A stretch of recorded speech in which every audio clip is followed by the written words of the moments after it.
바람이 바람을 따라 And it fall like 내 머리부터 발끝까지 감싸버렸어 Like deep Lucy And the funny love 빈틈이 없이 흘러버렸어 넘치고 있지 흘러버렸어 like And it leave me beside the water 그 흐름을 따라가 보게 돼 아빠의 걸음 나는 걸어 그번에 곁에 흐름을 따라 내 몸을 안게 난 걸 알게 돼 그 아이 I'm water Just be with me if you wanna make some love Let me wanna get some fun 함께 love love love love 하늘에서 내리는 사랑을 따라 여기로 불어오는 이 바람과 함께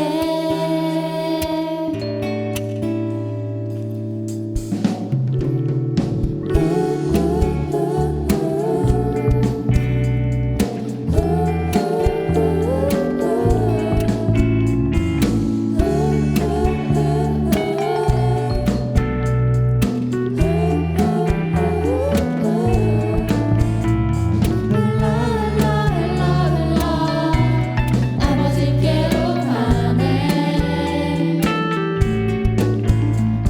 우리는 어디에서든 이 바다로 오네 흘러 아버지께로 가네 우리는 어디에서든 이 바다로 오네 흘러 아버지께로 가네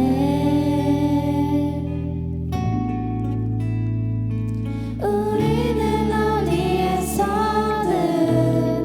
이 바다로 오네 아멘. 우리의 자녀들이 어디에서든 주님께로 돌아갈 것을 믿습니다.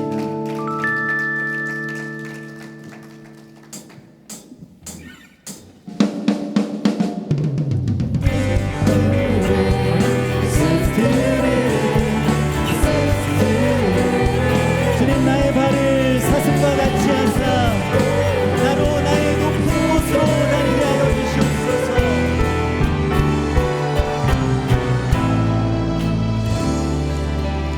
마른 사슴이 시냇물 찾아 흐르는 내 양호 주님의 한소리 알길 원하네 구름이 걷히며 이왕에 태양 떠오른 주 사랑 내 삶에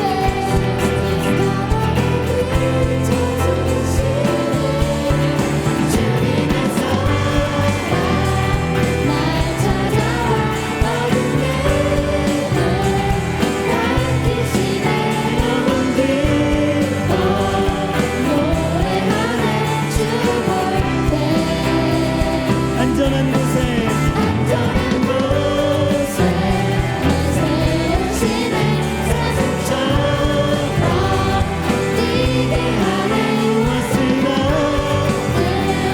어디 가는 주 사랑 나를 인도하네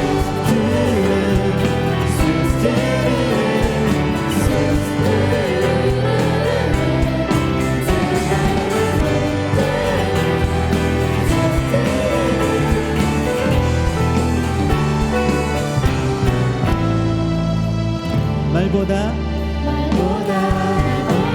이보다 진심을 원하시는 주 이제 주님만 사랑하게 하소서. 많은 날주 앞에 서는 날 주께 말하리 사는 날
수 없는 세상의 주 수 없는 사랑 내가 보고 지게 하네 주 곁에만 있겠소서 오 주님 주님 보기를 주님 보게 만져보기를 주님 크게 안겨보기를 이제 평생 사는 동안 주님만 주님만 주님만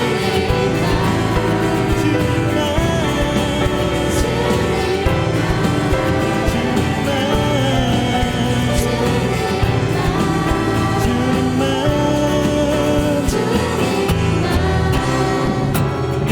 사랑하며 살기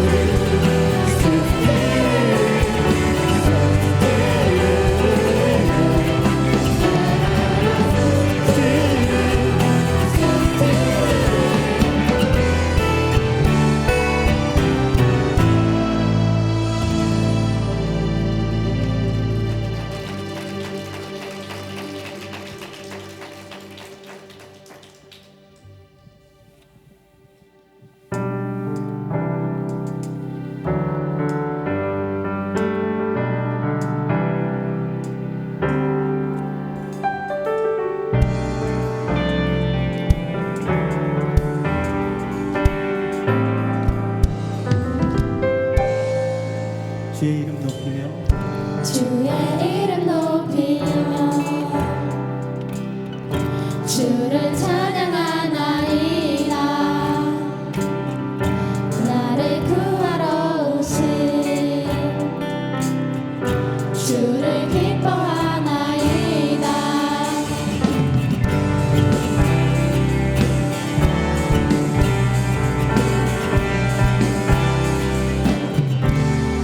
주의 이름 높이며 주의 이름 높이며 주를 찬양하나이다 나를 구하러 오신 주를 기뻐하나이다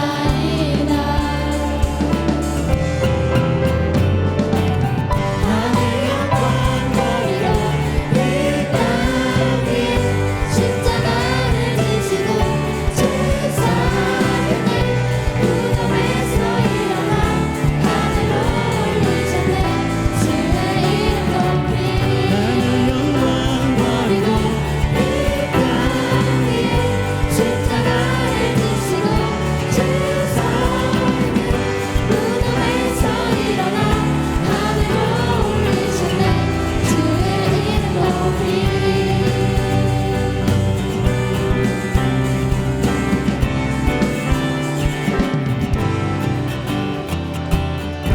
주의 이름 높이며 주를 찬양하나이다 나를 구하러 오신 나를 구하러 오신 주를 찬양 주를 기뻐하나이다 하늘 영광 하늘 영광 버리고 이 땅 위에 십자가를 지시고 제사를 무덤에서 일어나 하늘로 올리셨네 주의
You are special.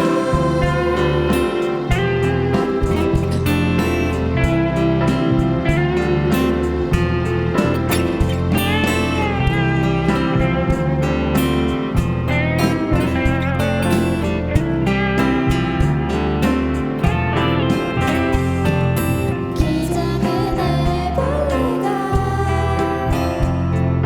아름다운 나비로 변하네. 시간이 되면 우리들도 그렇게 변하겠죠. 그런 내 모습 너무 평범해. 아무도 내게 관심 없을 거야. 주저앉고 싶어질 때 이 세상에 단 한 사람 하나님 손이 지은 최고의 작품 아직은 온전치 못할지라도 조금씩 완성돼가는 오직 그를 향한 온전한 계획 하늘에 축복받은 이 세상에 단 한 사람 하나님 손이 지은 최고의 작품 아직은 온전치 못할지라도 조금씩 완성돼가는 오직 그대를 향한 완전한 계획 언제나 기억해요. 이 세상에 이 세상에 단 한 사람 최고의 작품 아직은 온전치 못할지라도 조금씩 완성돼가는 오직 그대를 향한 완전한 계획 언제나 기억해요. You are special.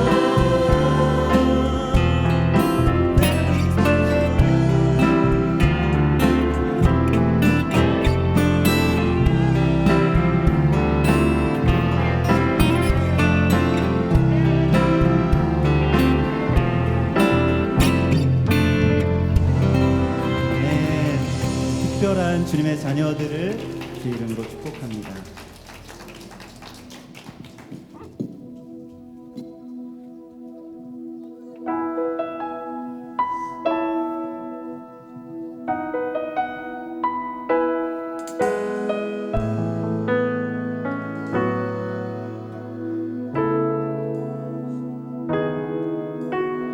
나를 세상의 빛으로 부르신 주님 비추소서. 나도 주님의 빛에 비추리라. 나를 세상의 빛으로 부르신 주님 비추소서. 나도 주님의 빛에 비추리라. 어둠을 밝히는 빛, 온 세상을 비추는 빛, 산 위의 마을을 숨기지 못하네. 어둠을 밝히는 빛, 온 세상을 비추는 빛, 산 위의 마을을 숨기지 못하네. 나를 세상에 나를 세상의 빛으로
빛으로 부르신 주님 비추소서 나도 주님의 빛을 비추리라 어둠을 밝히는 빛 어둠을 밝히는 빛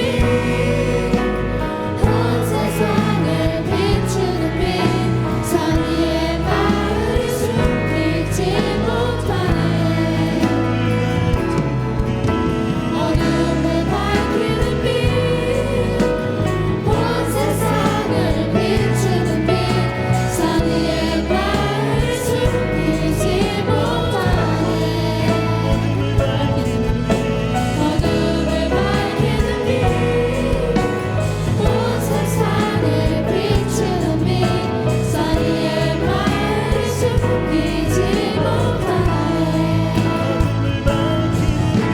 어둠을 밝히는 빛 온 세상을 비추는 빛 산 위의 마을이 숨기지 못하네 나를 세상에 나를 세상의 빛으로 부르신 주님 비추소서 나도 주님의 빛을 비추리라 나를 세상의 빛으로 부르신 주님 비추소서 나도 주님의 빛을 비추리라 비추소서 나도 주님의 빛을 비추리라 비추소서 나도 주님의 빛을 비추리라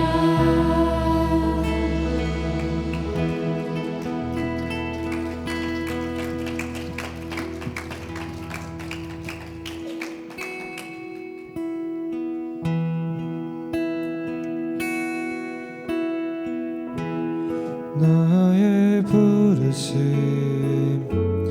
나의 영원한 소망 예수와의 영상을 담는 것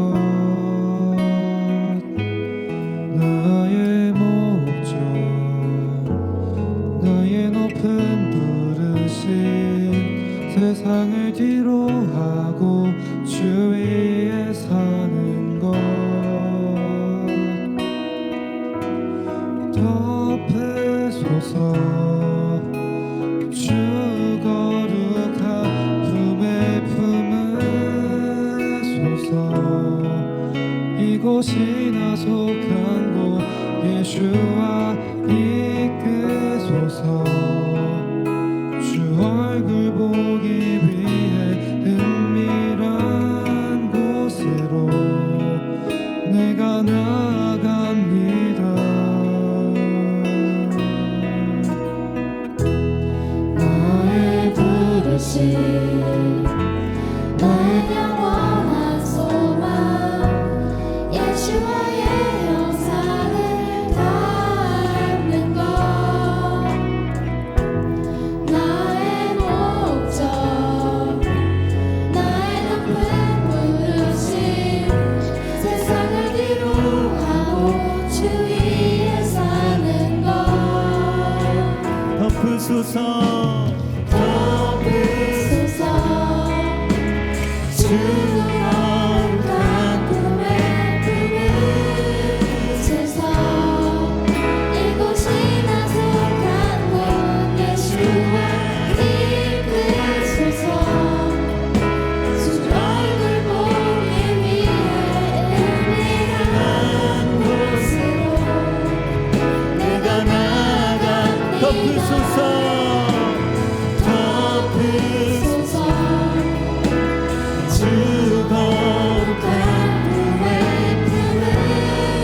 품으소서 이곳이나 속한 곳 예수와 이끄소서 주 얼굴 보기 위해 은밀한 곳으로 내가 나아갑니다 덮으소서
않고 주 위에 사는 것 빛 대신 주 어둠 가운데 비추사 내 눈 보게 하소서 예배하는 선한 마음 주시고 산소망이 되시네 빛 대신 주 어둠 가운데 비추사 빛 대신 주 어둠 가운데 비추사 내 눈 보게 하소서 예배하는 선한 마음 주시고 산소망이 되시네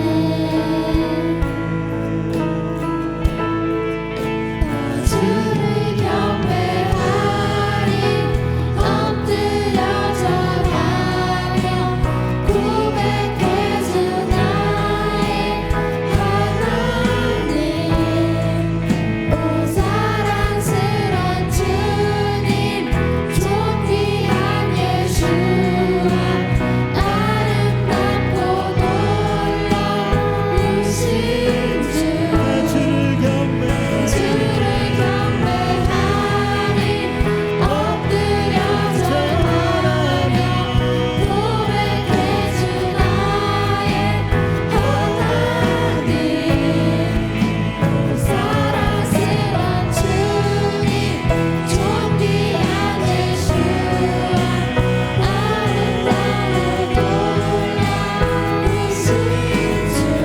주를 경배하리 엎드려 절하며 고백해 주 나의 하나님 오 사랑스런 주님 존귀한 예수와 아름다운 놀라우신 주 나 주를 경배하리 엎드려 절하며 고백해 주 나의 하나님 오 사랑스런 주님 존귀한 예수와 아름답고 놀라우신 주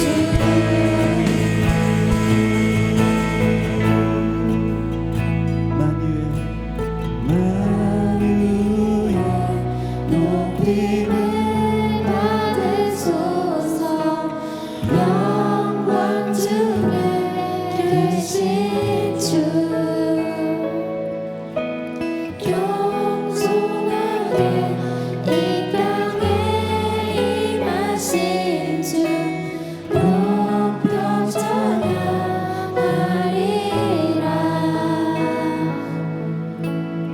나 주를 주를 경배하리 엎드려 절하며 고백해 주 나의 하나님 오 사랑스런 주님 존귀한 예수와 아름답고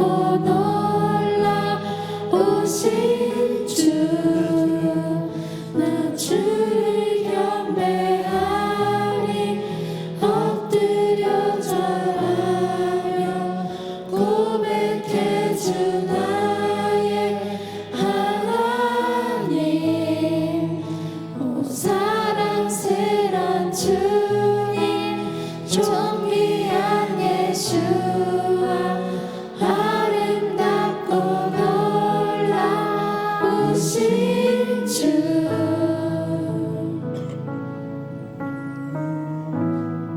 그리스도께서 이미 육체의 고난을 받으셨으니 너희도 같은 마음으로 갑옷을 삼으라.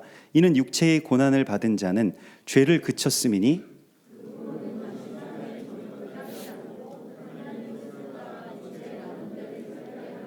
너희가 음란과 정욕과 술 취함과 방탕과 향락과 무법한 우상 숭배를 하여 이방인의 뜻을 따라 행한 것은 지나간 때로 조카도다.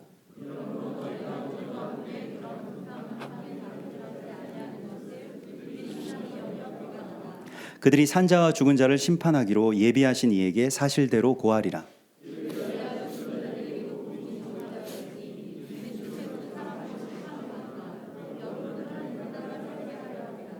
만물의 마지막이 가까이 왔으니 그러므로 너희는 정신을 차리고 근신하여 기도하라.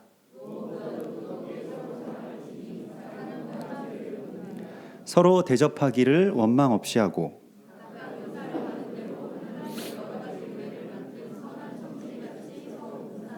만일 누가 말하려면 하나님의 말씀을 하는 것 같이 하고 누가 봉사하려면 하나님이 공급하시는 힘으로 하는 것 같이 하라. 이는 범사에 예수 그리스도로 말미암아 하나님이 영광을 받으시게 하려 함이니 그에게 영광과 권능이 세세에 무궁하도록 있느니라. 아멘.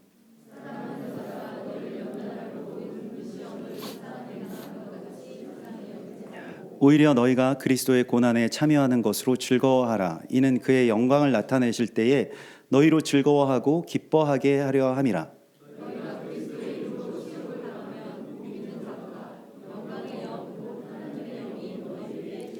너희 중에 누구든지 살인이나 도둑질이나 악행이나 남의 일을 간섭하는 자로 고난을 받지 말려니와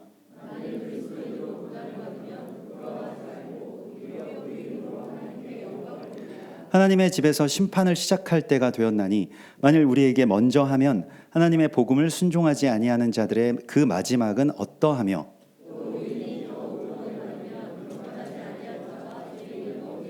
다 함께 그러므로 하나님의 뜻대로 고난을 받은 자들은 또한 선을 행하는 가운데 그 영혼을 미쁘신 창조주께 의탁할지어다.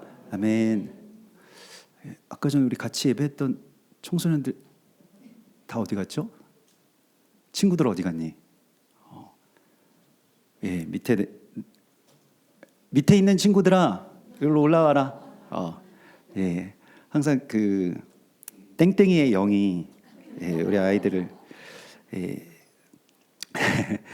그 예배 시간에 중간에 이렇게 빠져나오는 그 또 맛이 있겠죠. 아마 예전에 학교 담 넘어가서 뭐 떡볶이 먹고 오고 약간 그런 느낌일까요? 예. 저는 그래 본 적이 없어가지고 모범생이어서가 아니라 귀찮아가지고 이렇게 담을 넘어서 떡볶이를 먹을 정도로 떡볶이를 좋아하지 않아가지고요. 그랬던 기억이 있습니다. 온건아 기다렸다. 강건아 기다렸다. 너희 온건이 강건이 야 그래. 예. 아니 왜냐하면 우리 자녀들을 바라볼 때 항상 이제 2주째 예배를 드릴 때 그 청소년 때의 어떤 그런 기억들, 그러니까 우리도 다 지나 오셨으니까 청소년기에 중고등학생 때 나 중학교 때 어땠지 또 고등학교 때 어땠지라고 생각하는 어떤 느낌이나 이미지들이 있으실 거예요. 오늘은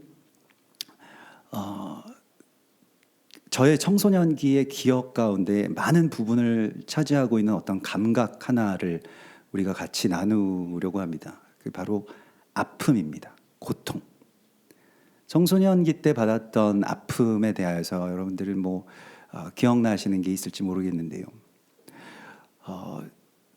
저는 항상 청소년기를 생각할 때 또 중학생 때 어떤 선생님한테 아주 심하게 맞은 기억이 되게 강하게 남아 있어요. 굉장히 심하게 맞았는데 그 당시에는 이렇게 회초리로 조금씩 때리는 그런 게 아니라 정말 완전히 폭력적으로 막 풀스윙으로 한번 맞은 그런 기억이 있는데 그 이유가 이제 체육 시간에 좀 몸이 아파서 이제 제가 교실에 남아 있었는데 그래서 교실에서 계속 잠을 잤습니다. 근데 일어나고 보니까 교실에 있었던 무슨 어떤 아이들 지갑에 있던 돈이 없어졌다는 거예요. 그래서 네가 가져간 걸 다 알고 있다. 그래서 근데 저하고 또 다른 이 친구가 남아 있었는데 그 친구가 제가 가져가는 걸 봤다고 얘기를 했다는 거예요. 그래서 엄청나게 맞으면서 이제 이실직고를 해라. 그래서 가져갔다는 아이가 가져갔다고 말하진 않을 거 아니냐. 그래서 말할 때까지 이제 맞을 것 같은데, 근데 저는 도저히 가져간 가져가지는 않았고 그냥 가만히 있었습니다. 이렇게 말씀을 드렸는데 이제 뭐 한참 맞았죠. 그리고 나중에 이제 그럼 또 불려가서 또 이 맞을 참이었는데 이제 그리고 뭐 그 같이 남았던 그 친구한테 제가 한번 가봤습니다. 그래서 막 볼이 퉁퉁 부어가지고 가서 혹시 거기에 대해서 알고 있냐 제가 물어봤더니 자기가 훔쳤는데 무서워서 네가 훔쳤다고 말을 했다는 거예요 저한테. 그래서 제가 그 아이한테 그 친구한테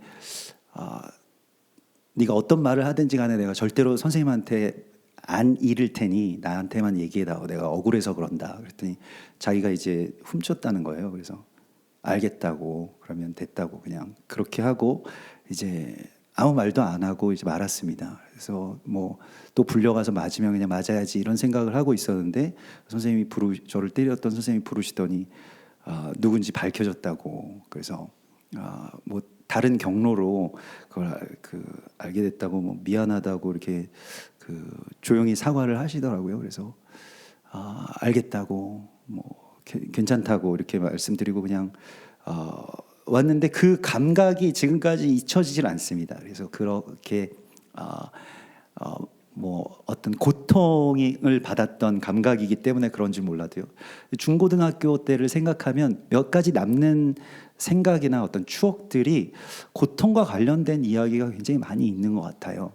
뭐 지금이야 어떤 폭력의 시대에서 조금씩 우리나라가 벗어났기 때문에 그런 것들에 대하여서 학교에서 막 그렇게 뭐 만약에 요즘 시대에 그랬다면 아마 제가 신고를 했겠죠. 예. 근데 그 당시에는 글쎄요 뭐 지금도 뭐 후회하지는 않습니다만은 그 당시에는 그 친구나 또 그 선생님이나 어차피 맞은 건 맞은 건데 제가 뭐 그걸 돌려준다고 해서 그 선생님을 때릴 수도 없는 거고 그 친구를 뭐 때린다고 해서 뭐 제 화가 풀리는 것도 아닐 거라고 하는 어떤 그런 생각을 했었습니다. 그래도 예, 저는 아무도 안 때렸다라고 하는 것에 이 위안이 있고요. 지나놓고 생각해 보면 그 고통이라고 하는 것들 때문에 우리는 굉장히 아파하고 또 그것 때문에 어쩌면 많은 상처들을 받았을지도 모르겠습니다. 그게 저에게 지금까지도 기억되는 이유가 상처 때문일까 아니면 다른 이유일까라고 하는 것을 이번 주에 이 말씀을 묵상하면서 같이 생각해 보게 됐습니다. 여러분들에게는 어떤 고통이 있으신지 모르겠습니다. 육체의 고통 또 마음의 어떤 고통들이 있으실지 모르겠습니다. 그런데 오늘 베드로전서 이 4장의 말씀은 굉장히 신비하고 좀 신학적으로는 논쟁적인 이야기인데요. 오늘 4장 1절의 말씀에 그리스도께서 이미 육체의 고난을 받으셨으니 너희도 같은 마음으로 갑옷을 삼으라 이렇게 말씀을 하시고 있습니다. 그래서 쉬워 보이는 말씀이지만 굉장히 어려운 말씀인 게요. 그 뒤에 나오는 말씀이 이는 육체의 고난을 받은 자는 죄를 그쳤음이니라. 육체의 고난을 받은 자가 죄를 그쳤다라고 말씀하고 있습니다. 여러분 육체의 고난이 죄를 그치게 하는 것일까요? 죄를 그치게 하는 분은 물론 우리 구주 예수와밖에 없으십니다만은 오늘 베드로전서는 육체의 고난을 주님께서 받으셨으니 너희도 같은 마음으로 갑옷을 삼으라 라고 말씀을 하시고요. 또 그것으로 인하여서 이는 육체의 고난을 받은 자가 죄를 그쳤음이니라 라고 말씀을 하십니다. 뭐 여기에 대한 다른 여러 가지 어떤 신학적인 논쟁에 대해서는 뭐 일부 때는 잠깐 소개를 하긴 했습니다만은 오늘 그렇게 소개를 하지는 않겠습니다. 다만 육체의 고통과 죄를 그치게 하는 것이 어떤 관계가 있느냐라고 할 때에 그 의미에 대하여서 이걸 잘못 해석하게 되면 마치 예전에 중세시대의 카톨릭에서 자기를 막 채찍으로 때리고 자기가 아프면 죄가 그쳐진다라고 해서 수도사들이 자기 채찍에 때리는 것이 유행이었거든요. 당시 아주 지배적인 교리였습니다. 그래서 막 자기 채찍으로 때리는데 다들 때리면은 뭐 자기가 죄가 사해졌다라고 이렇게 생각이 되죠. 사실은 아프니까 뭐 고통스러우니까요. 근데 그것이 이 이 베드로전서의 말씀을 근거로 해서 그렇게 막 자기를 채찍질하는 그런 일들도 있었지만 그게 과연 죄를 그치게 하는 것이냐라고 할 때에는 전혀 성경적이라고 할 수는 없겠습니다. 그러면 오늘 이 말씀은 어떻게 이 말씀을 우리가 바라보아야 되는지를 우리가 그래서 4장 1절에서부터 19절까지 전체의 말씀을 나누는데, 독일에서 활동하고 계신 정말 세계적인 우리나라 출신의 철학자가 한 분 계십니다. 한병철 박사라고 하는 분이신데요. 그분이 이제 뭐 여러 책을 냈는데 최근에 낸 책이 고통 없는 사회라고 하는 책을 냈습니다. 철학책입니다만은 어렵지 않게 읽히고 굉장히 짧기 때문에 내가 올해 철학책을 한 권 읽었지라고 하실 때 정말 좋은 책입니다. 추천할 만한 책인데요. 근데 그 고통 없는 사회라고 하는 그 책의 부제는 우리는 왜 삶에서 고통을 추방하는가라고 하는 부제가 달려 있습니다. 그리고 그냥 전체적인 이야기가 그렇게 어렵지 않아요. 무엇이냐면 세상이, 우리의 전 사회가 고통을 모르는 사회로 치닫고 있다는 것입니다. 이게 너무나도 큰 문제라는 거예요. 고통을 그냥 제거해야 될 것으로 생각하고 그렇게 제거해야 될 것으로 폄하하는 세상에 우리가 살아가고 있기 때문에 이 전체의 세상은 어떻게 변하고 있느냐? 고통 없는 사회를 다른 말로 이렇게 정의를 했는데요. 진통사회라고 정의를 했습니다. 마치 진통제를 그냥 한 움큼 자기 입에 털어넣고 그 고통을 어떻게든 고통의 감각을 그냥 제거해 보려고 하는 그런 환자와 같은 상태가 지금 이 시대의 상태라는 거예요. 고통의 가치에 대해서 전혀 생각하지 않는 이 세대에 우리가 살고 있다라고 하는 것입니다. 그래서 삶에서 고통이라고 하는 것은 없어져야만 하는 어떤 그런 대상으로서만 여기고, 그 고통을 우리 삶에서 몰아내기 위해서, 추방하기 위해서 가진 노력을 쓰는데 그게 마치 진통제를 정말 때려 붓는 것과 같이 술을 부어 넣는다거나 또 뭐 다른 어떤 쾌락들을 통해서 진통을 도모한다는 것입니다. 그래서 고통의 반대말은 고통이 없는 그냥 평안한 상태가 아니라 고통과 서로 싸우고 있는 그 두 대척점에 있는 것이 무엇이냐면 쾌락이라는 것입니다. 그 쾌락이 삶을 지배하는 이유가, 세대를 지배하는 이유가 고통의 가치를 모르기 때문이다. 이렇게 정확하게 지적하고 있어요. 사실 한병철 씨는 철학자임과 동시에 신학자이기 때문에 이 고통의 신비에 대하여서 우리는 교회에서 너무나도 깊이 배우지 않습니까? 이 고난당하는 것이라고 하는 것이 그냥 무가치한 일이 아니라 세상을 살린 그리스도 예수와의 길을 따르는 것이라고 하는 것을 우리 정확하게 알고 있습니다. 이것만 알고 있으면 되는 것이죠. 그래서 나의 고통을 그리스도 예수와의 고통과 연결시키는 것이 십자가입니다. 그 십자가를 붙든 것이 바로 우리들의 믿음입니다. 여러분들이 다 그 십자가를 붙들고 있다면 나에게 주어진 고통이 그냥 제거해야 될 것만이 아니라고 하는 것을 우리가 이제 알게 됩니다. 한병철 씨의 그 책이 처음 시작하는 글이 이제 유대인 그 학자인 발터 베냐민이라고 하는, 이름이 뭐 베냐민이니까 뭐 당연히 유대인이겠죠. 실제 유대인입니다.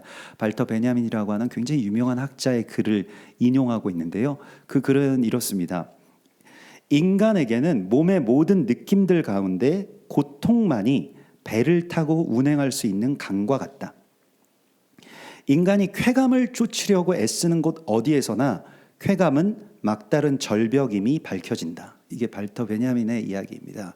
그래서 고통만이 우리를 어떤 그 큰 바다로 이끌어진다는 거예요. 그 고통이라고 하는 강을 통해서 우리는 그곳을 향해서 갈 수 있고, 어떤 사람들은 쾌락을 추구하면서 그것을 얻으려고 하지만 번번이 갈 때마다 아주 깎아지르는 듯한 절벽과 낭떠러질 뿐이다라고 하는 것을 정확하게 이야기를 하고 있습니다.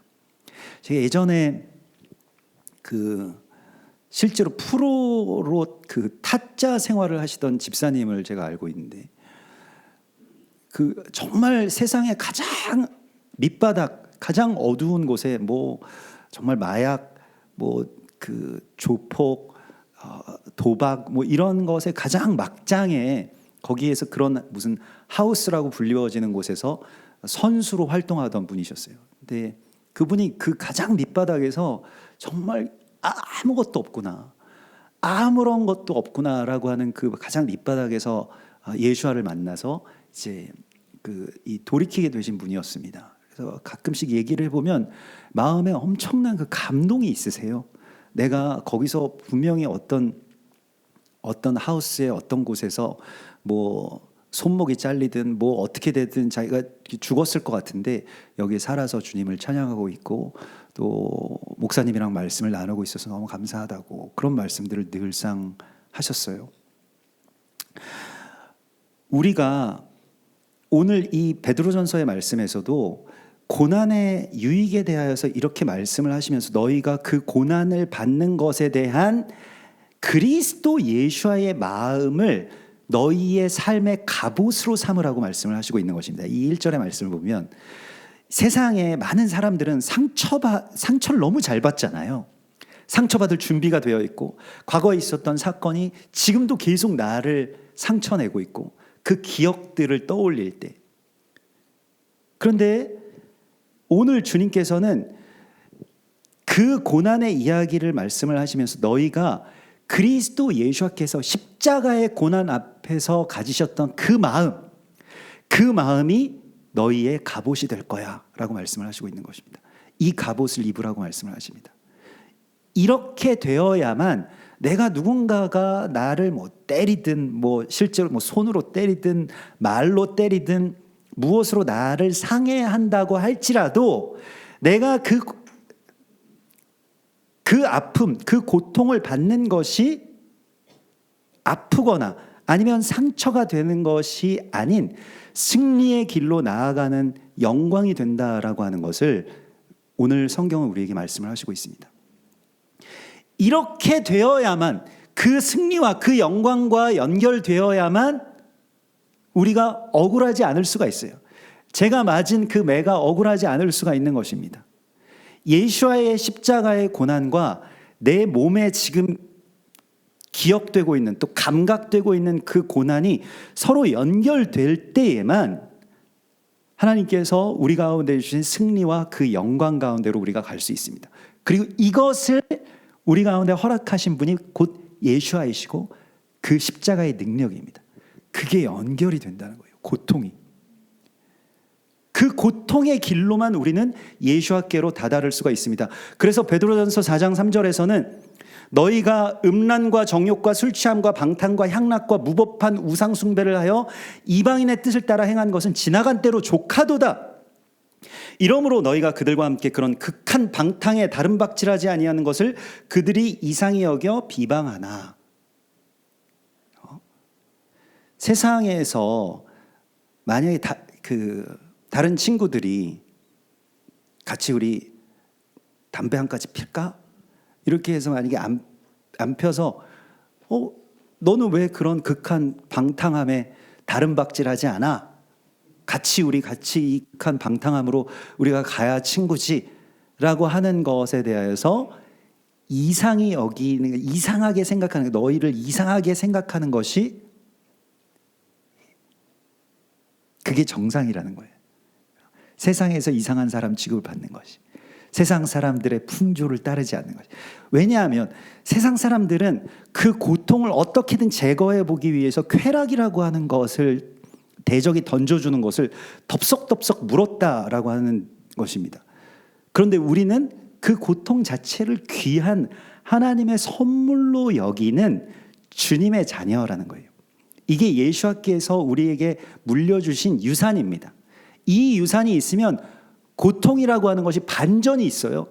이게 영광이고 이게 그리스도 예수와 연결되는 것이다. 그래서 이후에 예수 그리스도의 십자가 앞에서 정말로 피 묻은 그분의 손과 발을 만진 이후에 저는 이 청소년기에 주님을 만나면서 정말로 피 묻은 주님의 손을, 부들부들 떨리는 주님의 손을 손이 내 손을 붙드는 것 같은 그런 감각을 느낀 적이 있었습니다. 그러면서 아무 말씀도 하지 않으셨어요. 그냥 뭐 내가 너를 위로한다, 뭐 많은 다른 말들이 필요하지 않고 그냥 그 손을 그냥 꽉 쥐어 주셨던,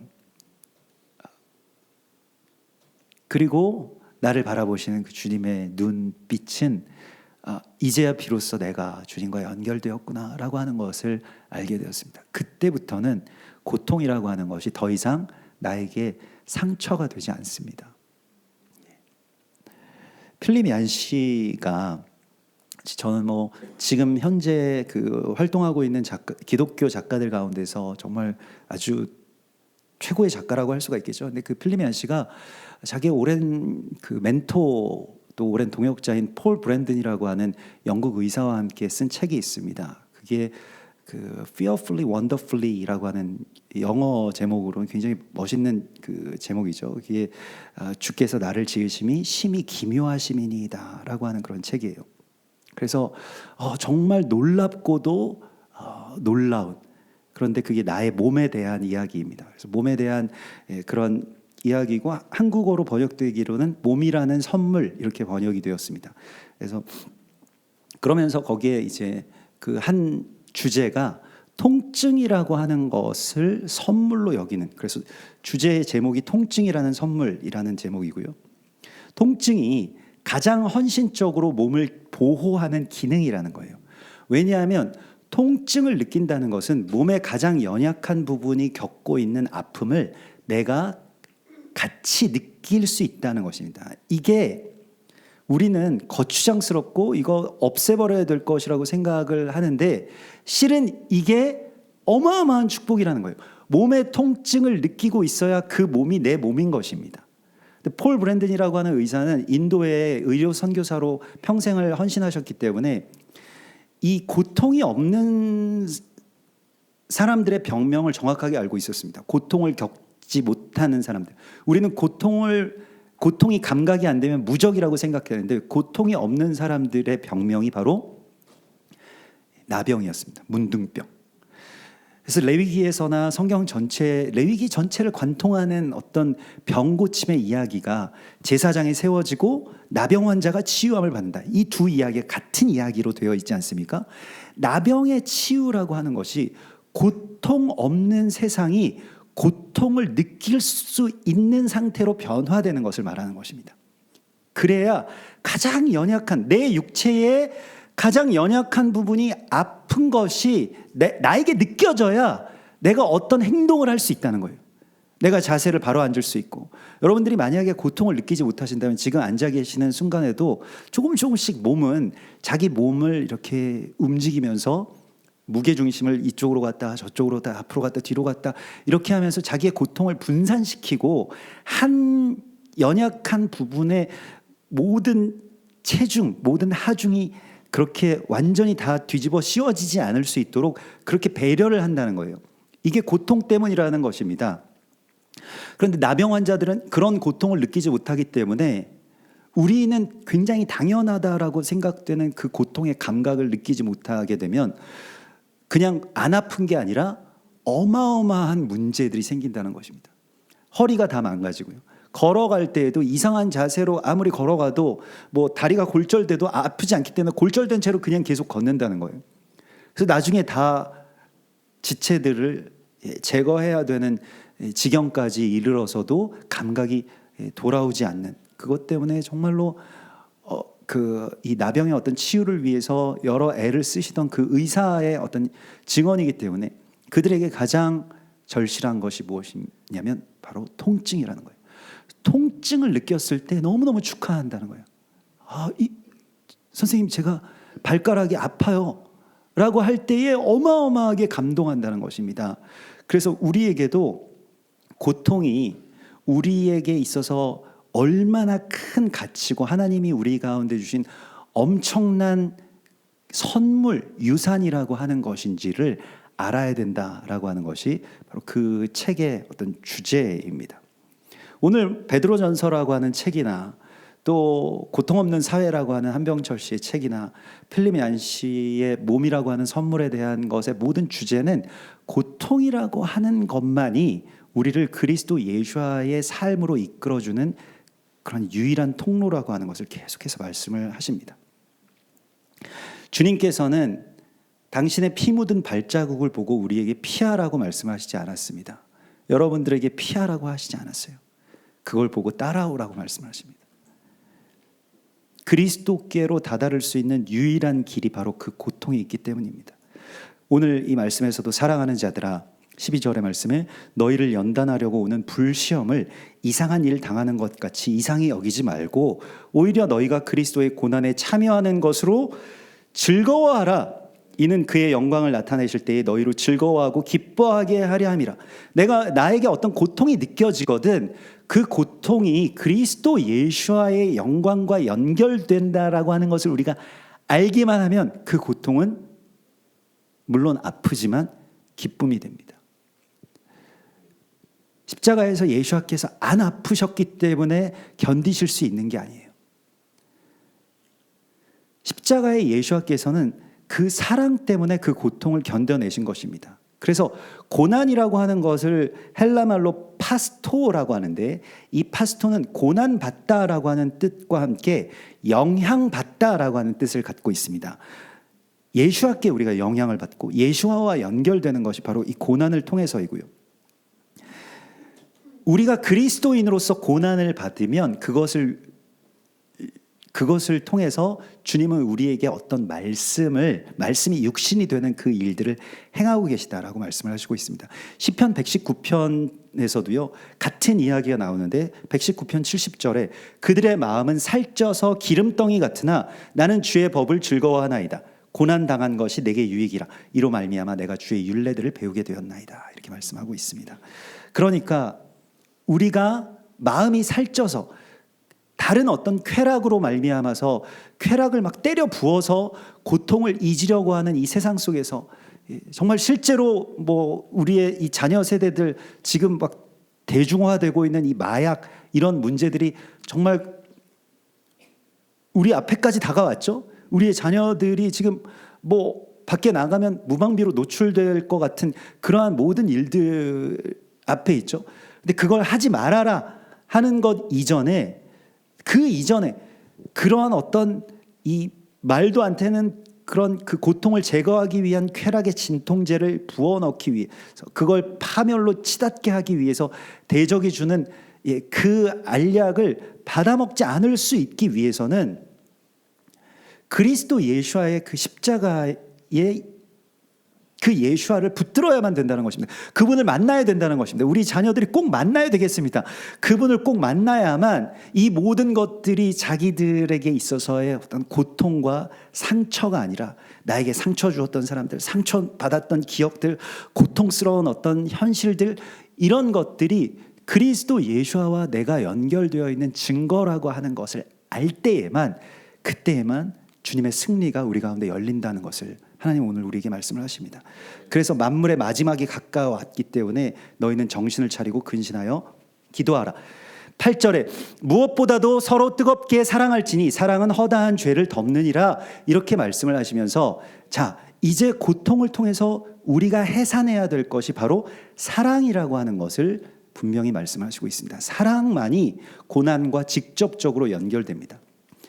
아까 전에 말씀드렸던 그 한병철 씨의 책에서도 세상 사람들이 사랑이 주는 고통에 대하여서 이제 무의미하게 생각하는 이 비극이 뭐 저출산이라든가 아니면 아이에게 뭐 결혼을 하지 않는다거나 그냥 나에게 아픔을 주지 않는 어떤 아픔을 주는 사랑 대신 어떤 걸 택하냐면 사람들이 좋아요에 중독된다는 거예요.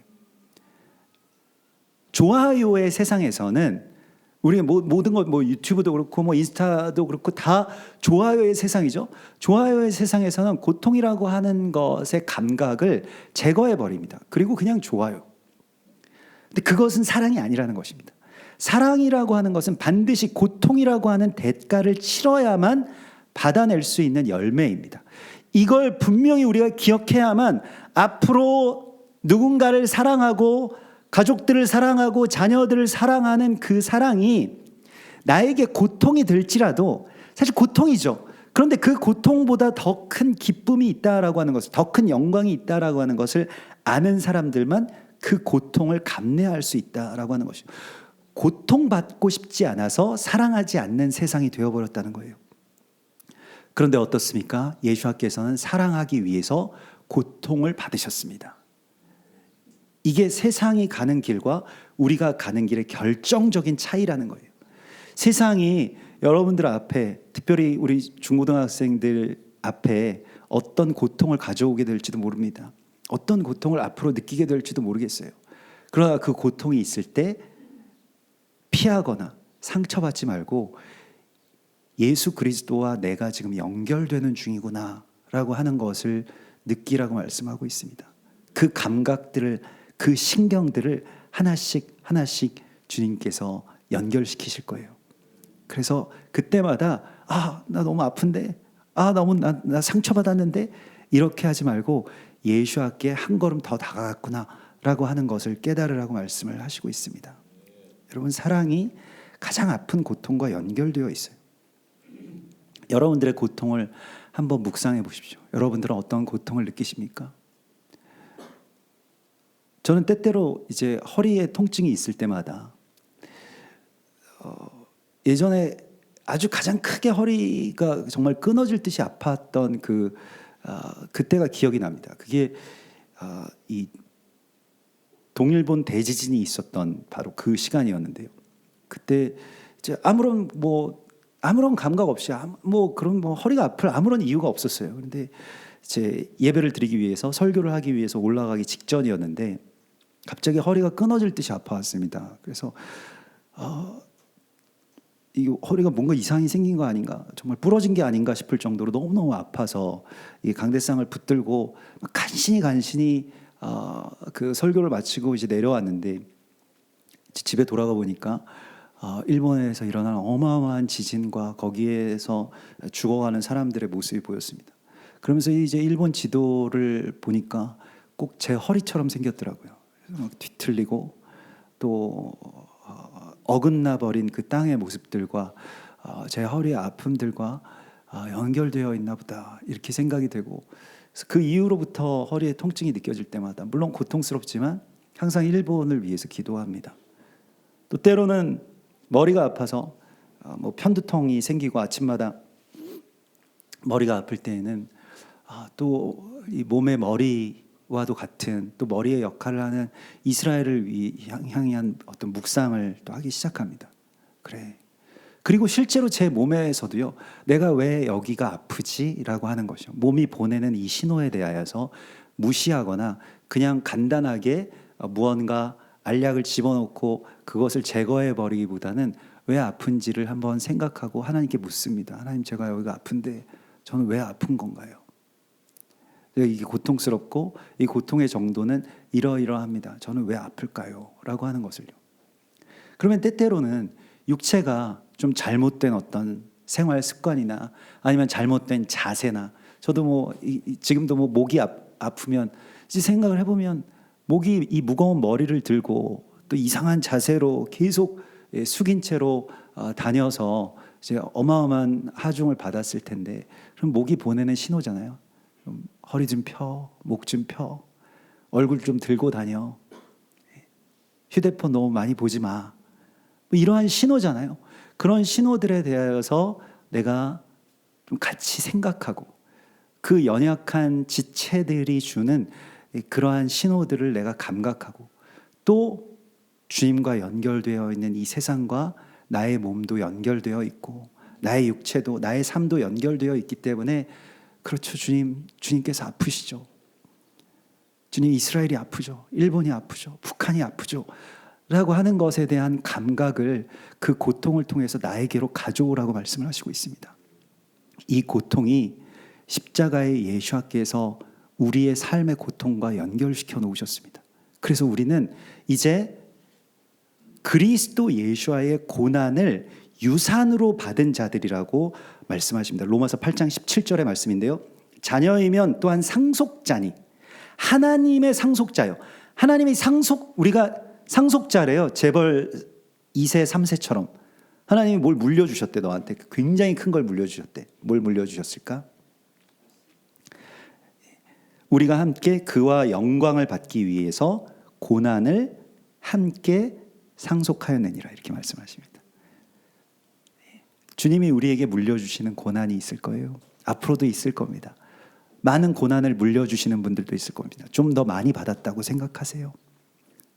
아이고 내 팔자야, 아이고 머리야, 이런 것이 아니라 이제는 주님께서 나에게 주신, 내 몸에 허락하여 주신 고난, 내가 느끼는 동안에 주님과 함께 연결되어 있고, 또 주님과 함께 연결된 그 세상을 향해서 내가 아파하며 또 탄식하며 기도할 수 있는 그러한 주님의 지체들이 되시기를 주의 이름으로 축원합니다. 우리 같이 기도하겠습니다.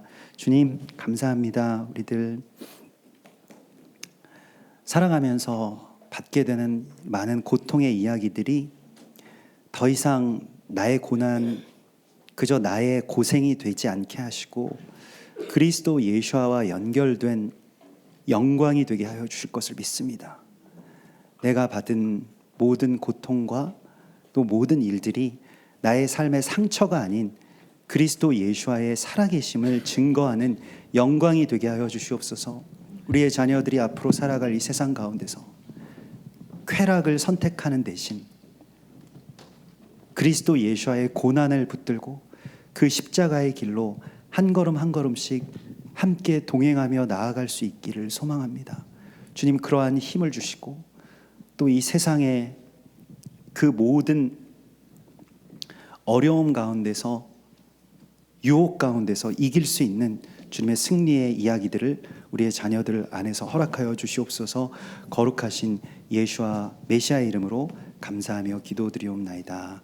아멘.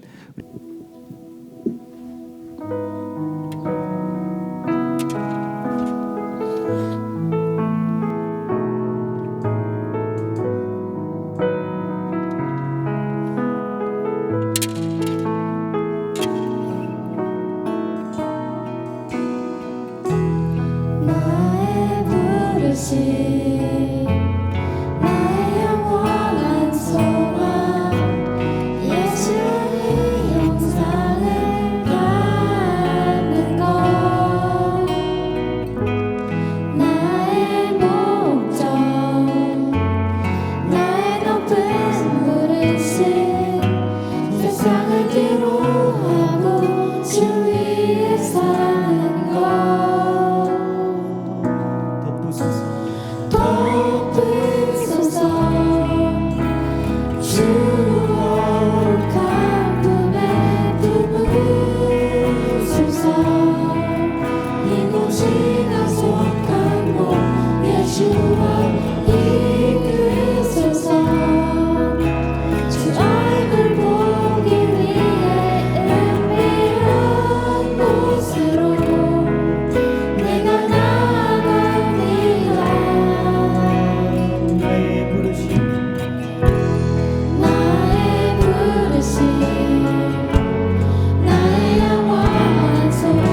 우리 주 예수와 메시아의 구속의 은혜와 아버지 하나님의 크신 사랑하심과 성령님의 감화 감동하심, 죄의 거룩한 부르심 가운데 고난의 신비한 통로를 향해서 한 걸음 한 걸음 나아가는 주님의 자녀들과 또 가정과 교회의 그리고 온 열방과 저 이스라엘 땅 가운데 이제로부터 영원까지 함께 계실지어다. 아멘.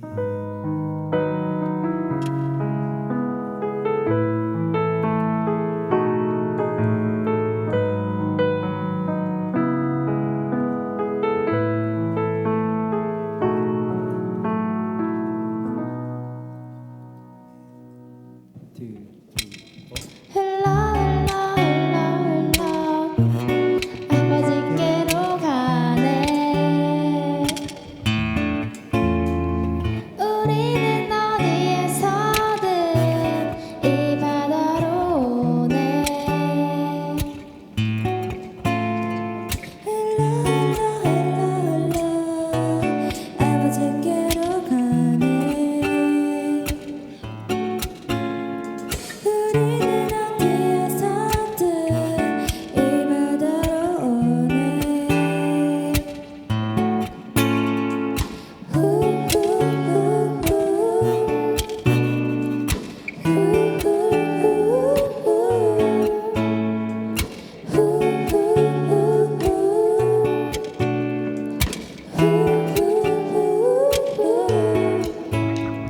흘러 흘러 흘러 흘러 아버지께로 가네.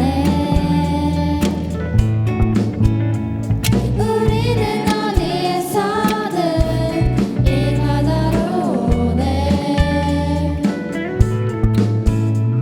흘러 흘러 흘러 흘러 아버지께로 가네. 우리는 어디에서든 이 바다로 오네.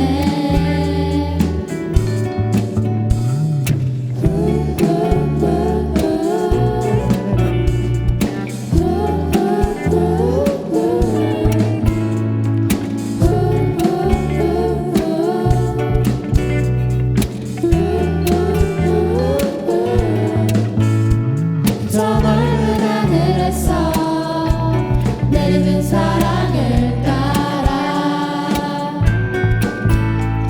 여기로 불어오는 이 바람과 함께